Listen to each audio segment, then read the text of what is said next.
मिस्र के राजाओं ने 400 से अधिक सालों तक हिब्रूज को गुलाम बनाकर रखा। इस क्रूर शासन की वजह से हिब्रू देवता नाराज हो गए। मिस्र के राजाओं को सजा देने और 4 लाख हिब्रूज का बदला लेने के लिए हिब्रू देवताओं ने मिस्र में 10 आपदाएं भेजने का निर्णय लिया। जल्द ही नील नदी में चुपचाप पहली आपदा आ जाती है।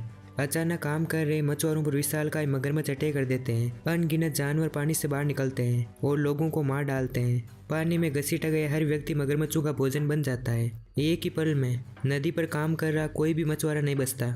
उसके बाद से किसी ने भी नील नदी में पैर रखने की हिम्मत नहीं की। हालांकि ये केवल 10 आपदाओं की शुरुआत थी। दूसरी आपदा मिस्र के जल में रहने वाली सभी मछलियां थी। सुबह नदी की सतह पर मछलियों के समूह ने पूरी नदी को ढक दिया। खून की वजह से मिस्र के सभी जल संसाधन दूषित हो जाते हैं। इतना ही नहीं कि जल में रहने वाले जीव मारे गए, बल्कि खेतों में बहने वाले पानी ने उस भोजन को भी नष्ट कर दिया जिसके लिए लोगों ने इतनी मेहनत की थी। उनके लिए यह बहुत ही दर्दनाक था। इस कारण से राजा ने देवताओं से उनके लिए पानी शुद्ध करने के लिए अनुष्ठान किया, लेकिन उन्हें अभी तक देवों से कोई जवाब नहीं मिला है। इससे भी भयानक तीसरी आपदा आ जाती है। मेंढक बहुत ही बड़ी संख्या में पानी से बाहर आ जाते हैं। वे जिस जल पर निर्भर है वे प्रदूषित हो चुका है, जिससे वे जीवित रहने के लिए किनारे पर आने और सड़कों पर चलने के लिए मजबूर हैं। महल के अंदर सो रही रानी को अचानक मेंढकों द्वारा जगा दिया जाता है। अनगिनत मेंढकों ने पूरे कमरे को अपने कब्जे में ले लिया है। पानी न मिल पाने के कारण मेंढक जल्दी कोने कोने में मर जाते हैं, जिससे और भी भयंकर चौथी आपदा आती है। मेंढकों के सड़ते हुए शरीर मक्खियों के खाने का स्थल बन जाते हैं। लोगों के घरों में मक्खियां बिन बिनाने लगती है। यह न केवल दुर्लभ मांस को खाती है, बल्कि मक्खियों के झुंड ने इंसानों पर भी अटैक करना शुरू कर दिया है। ऊपर मक्खियों का एक काला बादल छा जाता है। यहाँ तक कि हवा भी एक बदबू से भर जाती है, जिसमें सांस लेना भी मुश्किल हो जाता है। राजा ने ग्रेट हॉल में एक इमरजेंसी बैठक बुलाई है। मंत्रियों को लगता है कि यदि वे प्राकृतिक आपदाओं की इस लहर से बच जाए तो मक्खियां भी मेंढकों की तरह स्वाभाविक रूप से मर जाएगी।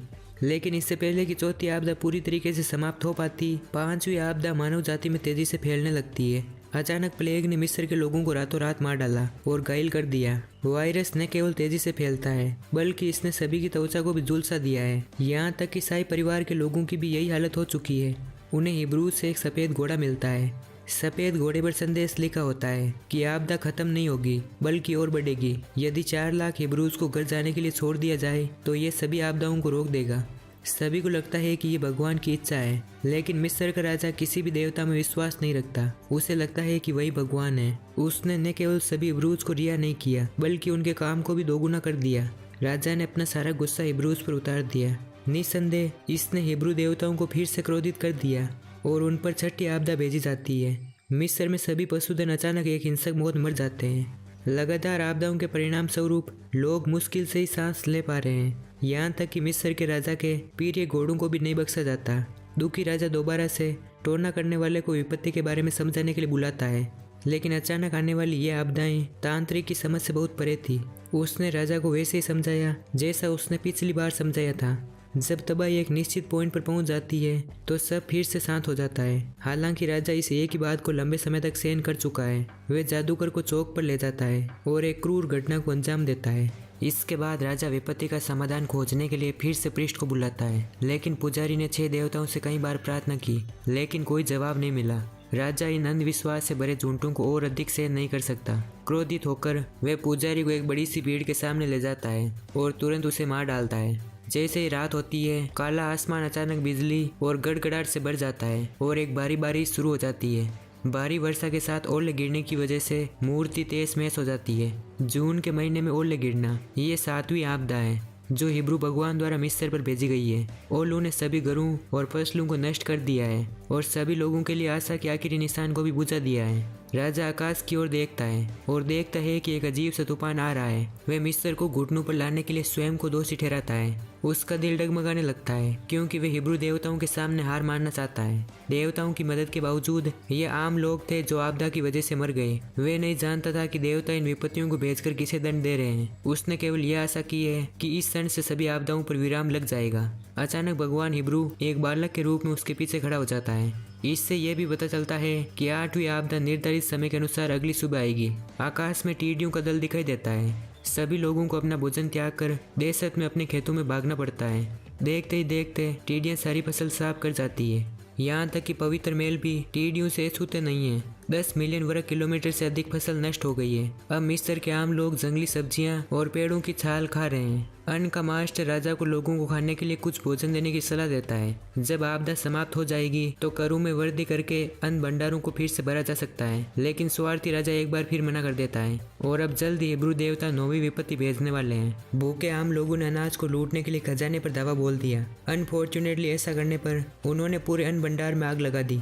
खजाने का सारा अनाज नष्ट हो गया। जो लोग फाटकों से अनाज लेकर भागने में सफल रहे उन्हें बख्शा नहीं गया। राजा ने उन सबको घेरने के लिए तीरंदाजों का एक दल भेजा। भोजन लेने वाले नागरिकों को मौत की सजा दी जाती है। पल भर में मेल हाहाकार से भर जाता है, लेकिन हिब्रू देवताओं ने इस सब को देखा और फिर नौवीं विपत्ति के रूप में एक बड़ी सी बिजली गिराता है जिसने तुरंत राजा की सेना को मिटा दिया। एक बार फिर हिब्रू भगवान बच्चे के रूप में लोगों के पास आया। उसने मोसेस नाम के एक हिब्रू आदमी को बुलाया। उसने उसे कहा कि वे जाकर 4 लाख हिब्रूज को आज़ाद करने के लिए राजा से बातचीत करें और उन्हें मिस्र से निकालकर उनके देश लौटा दिया जाए, अन्यथा 10वीं आपदा पिछली 9 आपदाओं को मिलाने से भी अधिक गंभीर होगी। अगले दिन मोसेस राजा के पास आता है और उससे बातचीत की मांगों और परिणामों के बारे में बताता है। यदि सूर्य के अस्त होने से पहले मांगों को स्वीकार कर लिया जाता है तो मिस्र का उज्जवल भविष्य होगा। जिद्दी राजा ने फिर से मानने से इनकार कर दिया और इस प्रकार 10वीं आपदा चुपचाप आधी रात में आ जाती है जब सभी लोग सो रहे होते हैं। ये पता चलता है कि राजा पहले से ही मोसेस के प्रति द्वेष रखता है। ये सब मिस्र द्वारा हिटी साम्राज्य के खिलाफ छेड़े गए युद्ध के कारण हुआ, जिसके कारण उनके बीच संबंध टूट गए। ऐसा युद्ध कभी किसी ने नहीं देखा। ये सबसे शक्तिशाली लड़ाइयों में से एक थी। मिस्र के राजकुमार रामसेस ने 200 रथों और 16,000 पैदल सेना के साथ हिट्टी पर दावा बोल दिया। हालांकि हिट्टी साम्राज्य, जिसे पहले इसके बारे में सूचना मिल जाती है, लगभग 20,000 सैनिकों को सीमा पर भेज देता है। रामसेस ने अपने आधे सैनिकों को पीछे से हमला करने के लिए भेज दिया, जबकि वे सामने के रथ से हमले का नेतृत्व करता है। उन्हें पता चलता है कि लड़ाई शुरू होने वाली है। दोपहर के भोजन के समय भी सैनिकों ने तुरंत अपने हथियार उठा लिए और युद्ध के लिए तैयार हो गए। मिस्र के रथ पूरे हथियारों से सुसज्जित थे। रामसेस के आदेश पर उसके पीछे के तीरंदाजों ने दुश्मन की घुड़सवार सेना पर हमलों की पहली लहर शुरू की। इससे पहले कि दोनों सेनाएं उलझ पाती, हिट्टी ने अपनी आधी से अधिक सेना पहले ही खो दी। इससे पहले कि दुश्मन कोई रिस्पॉन्स कर पाता, मिस्र के तीरंदाजों ने दुश्मन पर हमलों की दूसरी लहर शुरू कर दी। सभी पैदल सेना अपनी ढालें उठाती है और एक पंक्ति में खड़ी हो जाती है, लेकिन तेज रफ्तार वाले रथों के सामने उनका कोई मुकाबला नहीं है। कुछ ही पलों में उनमें से लगभग सभी पहियों के नीचे दबकर मर जाते हैं। दुश्मन घबरा जाता है और वह अपनी डिफेंस की पहली लाइन भी खो देता है। मिस्र के सूरवीरों ने जो पीछे से आ रहे थे, उन्होंने भी हमला करना शुरू कर दिया। जनरल मोसेस के आदेश पर सेना आगे और पीछे से हमला करती हुई दुश्मन के शिविर की ओर बढ़ती है। मिस्र की सेना ने पूरी हिटी सेना को घेर लिया है, लेकिन दुश्मन जल्दी रामसेस को निशाना बनाता है, जो सबसे पहले दुश्मन के खेमे में घुसा था। शत्रु का एक तीर उसके घोड़े के चालक को मार डालता है। रामसेस एक ही समय पर लड़ रहा है और रथ को भी चला रहा है। इससे उसकी लड़ने की क्षमता बहुत कम हो जाती है। शीघ्र ही शत्रु पीछे से उसके रथ पर टूट पड़ते हैं। रामसेस का रथ केवल एक पहिए पर हो जाता है। सामने से एक और रथ उसकी ओर आता है। रामसेस अपनी पीठ के बल पर नीचे गिर जाता है। दुश्मन को मारते हुए मोसेस नोटिस करता है कि उसका भाई खतरे में है। अपना रथ खो देने के बाद रामसेस अपने पैरों पर खड़ा होकर लड़ने की कोशिश करता है। जैसे ही वे अपना हथियार उठाता है, एक और भारी हथियारों से लैस रथ उसके पास आ जाता है। इन मौके पर मोसेस अपने भाले को रथ के पहिए में फेंककर उसे बचाने में कामयाब हो जाता है। इस वजह से रामसेस उससे नफरत करने लग जाता है, क्योंकि ये पता चलता है कि युद्ध के लिए रवाना होने से पहले मिस्र का एक पारंपरिक अनुष्ठान होता है जो सदियों से चला आ रहा है। इसमें युद्ध शुरू होने से पहले एक हंस को मारना पड़ता है, फिर भाग्य का अनुमान लगाने के लिए हंस के जिगर की बलि दी जाती है। लेकिन परिणाम वहाँ उपस्थित सभी लोगों के लिए एक बड़ी निराशा थी। एक अपशगुन के बजाय इसने एक और अधिक महत्वपूर्ण भविष्यवाणी की कि रामसेस को युद्ध में किसी अन्य व्यक्ति द्वारा बचाया जाएगा और रामसेस को बचाने वाला व्यक्ति मिस्र का अगला शासक होगा। सभी ने सोचा कि देवताओं द्वारा ये मिस्र पर किया गया एक बड़ा मजाक है। केवल मिस्र के राजकुमार रामसेस ने पुजारियों की इस भविष्यवाणी को अपने दिल में दबा कर रखा। उसने इस मामले को बहुत गंभीरता से लिया, लेकिन भविष्यवाणी आखिरकार सच हो गई। फिलहाल उसे लड़ने की कोई इच्छा नहीं है और उसने अपना ध्यान उसी की ओर लगाया है जिसने उसे बचाया है। वह अपना भाला उठाकर इसे मोसेस पर फेंकने को तैयार होता है। ऐसा लग रहा है कि मोसेस, जो अभी भी लड़ रहा है, उससे अपनी आंखों से देख रहा है, लेकिन वह कोई रिस्पॉन्स नहीं देता। वे रामसेस की तरफ देखने की भी हिम्मत नहीं करता। अपने भाग्य से छिपने के बजाय वे युद्ध के मैदान में और दुश्मनों को मार डालता है। घबराहट में बाकी सैनिक रामसेस को रथ पर खींच लेते हैं। इस तरह युद्ध समाप्त हो जाता है। सारे सैनिक शत्रु के खेमे से पीछे हटने लगते हैं। यह लड़ाई उनके लिए एक बड़ी सफलता है। सड़क के किनारे इंतजार कर रहे लोग जोर जोर से जयकारे लगाते हुए जवानों का स्वागत करते हैं। महल में राजा एक प्राइवेट बातचीत करने के लिए मोसेस को अपने पास बुलाता है। उसके बेटे रामसेस ने युद्ध की समाप्ति के बाद से एक भी शब्द नहीं कहा। वे मोसेस से यह पता लगाने के लिए प्रेशर डालता है कि क्या वह इस समय उससे कुछ छिपा रहा है। हताशा में मोसेस राजा से कहता है कि भविष्यवाणी पूरी हो चुकी है। हालांकि राजा बहुत शांत है। उसने ये भी सोचा कि मोसेस रामसेस से बेहतर शासक होगा, लेकिन आखिरकार मोसेस उसका खून नहीं है, इसलिए भविष्यवाणी पूरी नहीं हो सकती और मोसेस सिंहासन का उत्तराधिकारी नहीं बन पाएगा। युद्ध के खराब प्रदर्शन के बाद पिता रामसेस की आलोचना करता है, साथ ही भविष्यवाणी उसे पागल कर रही है। उसने अपने सबसे अच्छे भाई मोसेस के प्रति नफरत के बीज बोए हैं। विनाशकारी 10वीं आपदा को टालने के लिए मिस्र का राजा अब और नहीं सह सकता। वे उन हिब्रूज को रिहा करने का वादा करता है जो 400 सालों से गुलाम थे और उन्हें घर लौटने की अनुमति देता है। मोसेस के नेतृत्व में 4 लाख हिब्रूज घर लौटने के लिए निकल पड़ते हैं। वे 400 से अधिक सालों से इस दिन का इंतजार कर रहे थे, लेकिन उनके मिस्र छोड़ने के तुरंत बाद राजा अपने वचन से मुकर जाता है और 4 लाख गुलामों को मारने की तैयारी करता है। जासूस मोसेस को यह बताने के लिए दौड़ पड़ते हैं कि राजा हजारों सैनिकों के साथ उनके पीछे आ रहा है। पीछा करने वालों से बचने के लिए वे पहाड़ी वाला रास्ता अपनाते हैं। वे 3 दिन और 3 रात तक चलते हैं। वे अंत में समुद्र के बीच पर पहुंच जाते हैं। हर कोई मौत के आने के लिए समुद्र तट पर इंतजार करने बैठ जाता है। हालांकि अगले दिन वे एक विचित्र घटना से जागते हैं। उनके सामने के दृश्य ने वहां उपस्थित 4 लाख लोगों को चकित कर दिया। पिछली रात समुद्र का पानी चमत्कारिक रूप से कम हो गया था और जमीन धीरे धीरे सतह पर आ गई। मोसेस को विश्वास है कि ये उसके देश वापसी का रास्ता है जिसे हिब्रू देवता ने खोला है, इसलिए वे सभी को तट के पार उसका पीछा करने के लिए कहता है।